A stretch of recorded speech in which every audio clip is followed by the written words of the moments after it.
watching the station covering all of the DMV. This is DC News Now.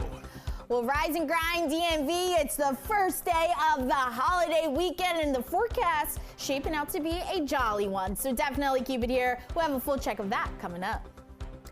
And we're learning more about a fire that has left several people without a home in Northeast DC, what fire officials are telling us coming up. And as the holiday travel season is underway, we'll look at some of the changes to public transit that could affect your commute.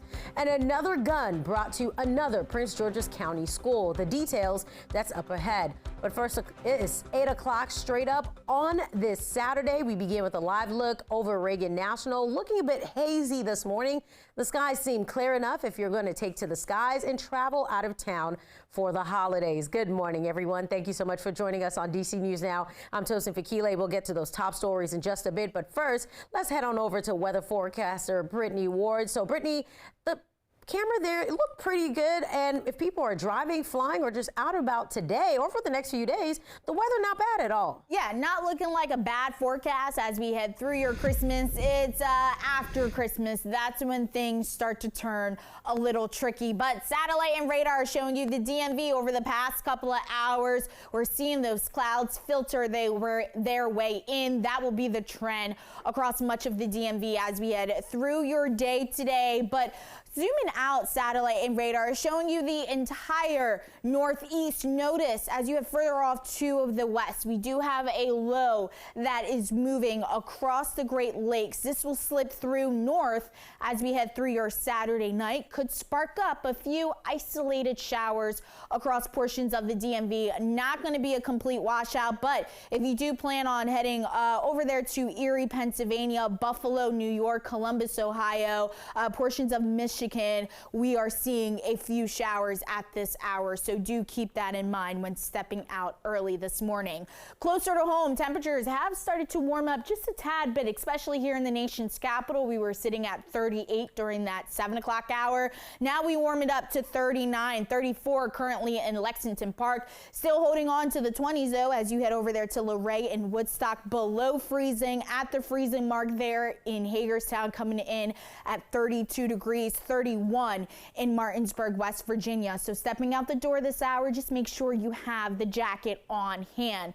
Clouds will continue to be the scene as we head through much of your day today. Could start to see some peaks of sunshine as we head through the afternoon, but again, clouds dominating through much of your Saturday. 44 is expected to be the outside temperature as we head into that 11 o'clock hour. Now, we could start to see some sprinkles as we head into the later half of your day today, and then Sunday, we started off with a light drizzle, 52 expected to be the high, and then heading into Christmas, we're starting to see those temperatures warm up, getting into the upper 50s. So definitely keep it here. A full check of that holly jolly forecast is going to be coming up.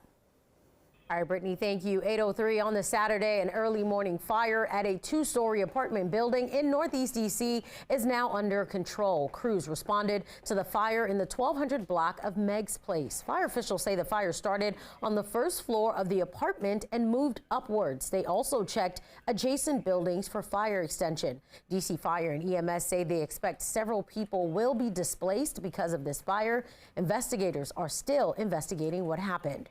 And we're learning more about that quadruple shooting just blocks from Nats Park that left two people dead. One of the two killed was a mother of three. The community in shock and feeling choked by crime. Our Leonard N. Fleming was in Southeast D.C. and has more. The Southwest D.C. neighborhood is in mourning one day after two people were gunned down in a hail of gunfire. Bullet holes still in the walls here. A mother who leaves behind three kids. And now all that's left are memories. From my experience with her, she's a hardworking woman. Artenise Campbell remembers Patricia Harris, who DC police say was gunned down Thursday morning, along with Tyrone Jacobs in front of a food market in the southwest part of the city. She takes great care of her kids, always been there for her kids. She's a sweetheart. Friends and neighbors of Harris and Jacobs say they were known in the community that they struggled with crime at the corner of O and Half Streets. Harris, friends say, was a mother of two boys and a little girl. Her apartment door sits decorated with a Christmas wreath. She spoke to me whenever I came past, so very sweet woman. A lot of things be going on around this corner. Drugs and selling. Vicky lives near where the shooting took place. 2 others were injured in what D.C. police believe was done in a white Jeep Cherokee that had been carjacked the night before. It's really not too safe to go into the store. There's a business store there. Some here complain of the lack of consistent police presence, but Renee Anderson, who lives in the area, say cops are visible. I mean, it's not the police that aren't doing anything, it's the people who are committing the crimes that need to be held responsible for their actions. Anderson says he had just walked out of a nearby church when the shooting happened. She ran into a neighbor's home with her granddaughter. It was heart-wrenching, really. It was just, like I said, overwhelming. I didn't expect it. Crime is everywhere, so it's not just in one area. Reporting in Southwest D.C., Leonard N. Fleming, D.C. News Now. 8:05 and 2 more French Bulldogs were taken yesterday in D.C. in what seems to be an increasing trend. These are the dogs on your screen. The black dog is Tyson, also called Cheese. Police say he was taken during a burglary at Galveston Place in Southeast just before 6 p.m. The other dog shown is Mocha. Police say she was listed for sale online, and when the suspect arrived on the 3300 block of 14th Place, she was taken from the owner at gunpoint. Mocha is chipped and has a C-section scar. Police are asking anyone with information to call them so they can find these dogs. There is a reward being offered for their return.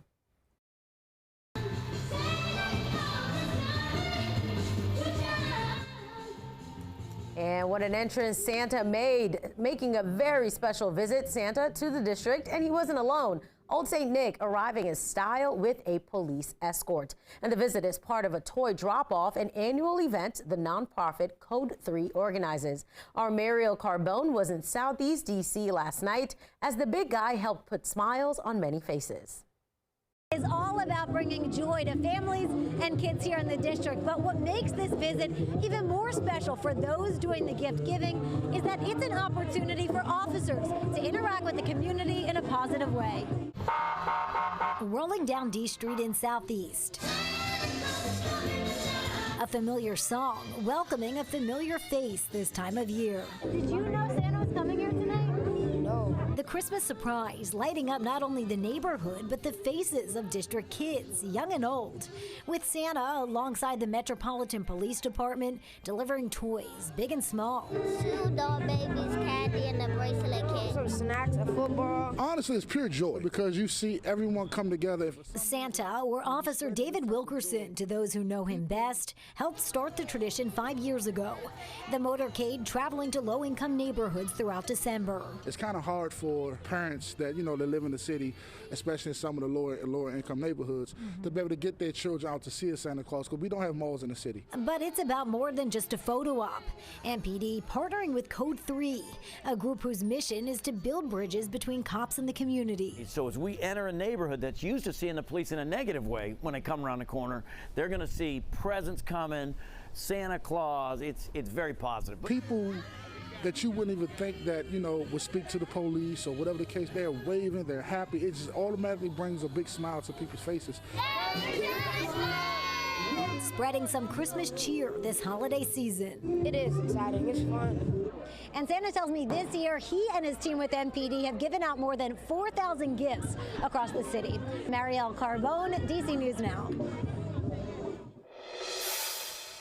And that is one way to get into the holiday spirit. And if you're talking about holidays, you're talking about travel. Friday was a busy travel day in the sky with thousands catching flights for the holidays. DCA saw steady lines all day, sometimes security lines snaking through TSA. Now, we know Thursday was the busiest day of this travel period with more than 2.6 million people screened by TSA across the country. Our teams were at Reagan National yesterday. They saw so many people traveling, the 3 parking lots at the airport pretty much full on Friday. At DCA, airlines had a pretty smooth flying day on Friday with only a handful of delays. And for those that took to the skies, it was about heading home to family. My daughter. It's been a long time. Been traveling for a couple months now. I just go see family, but definitely warmer weather, a little bit clear skies on the beach. So that's where I'm from. So that's where I'm excited to go back to.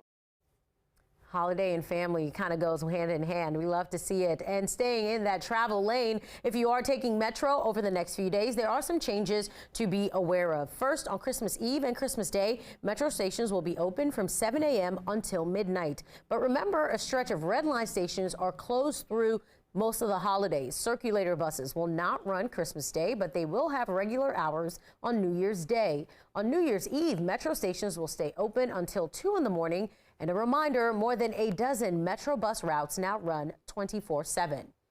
And Christmas just 2 days away, and many people gearing up for celebrations. If you find yourself out and about on Christmas Day, here's what's open and closed in the DMV. In Virginia, Arlington County government offices and services are operating on modified schedules on Christmas. There will be no trash, recycling, or yard waste collection on Christmas Day. Curbside collection will shift by 1 day for all routes. All parking enforcement will still be in effect. In the district, emergency shelters will remain open on Christmas Day, as well as the Covenant House.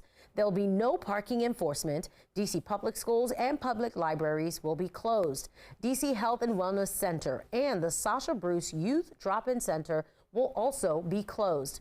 And over in Maryland, people will see a Sunday schedule on Christmas Day for Metro and Light Rail. There is no MARC train service on Christmas Day. Montgomery County says public parking garages and curbside meters will be free on Christmas Day. And a reminder that Metro is expanding its repair work on the Red Line, and that could impact your holiday travel. Service cutoffs now extend to Union Station, and you'll have to rely on shuttle buses between DuPont Circle and Union Station. The Red Line is the only line taking people to and from Union Station. Travelers can catch Amtrak, MARC, or VRE trains there as well. Like with all the construction they're doing, like it takes like an hour and 30 minutes to go 4 stops, and it's like not letting you go certain places, which makes it really hard to get around the city. People are going to spend a lot of money on Uber. People getting off the train and getting on the train are going to be stuck. During this time of the year, it's probably the worst time you could possibly close it. And a reminder that closure at Union Station runs until tomorrow, Christmas Eve.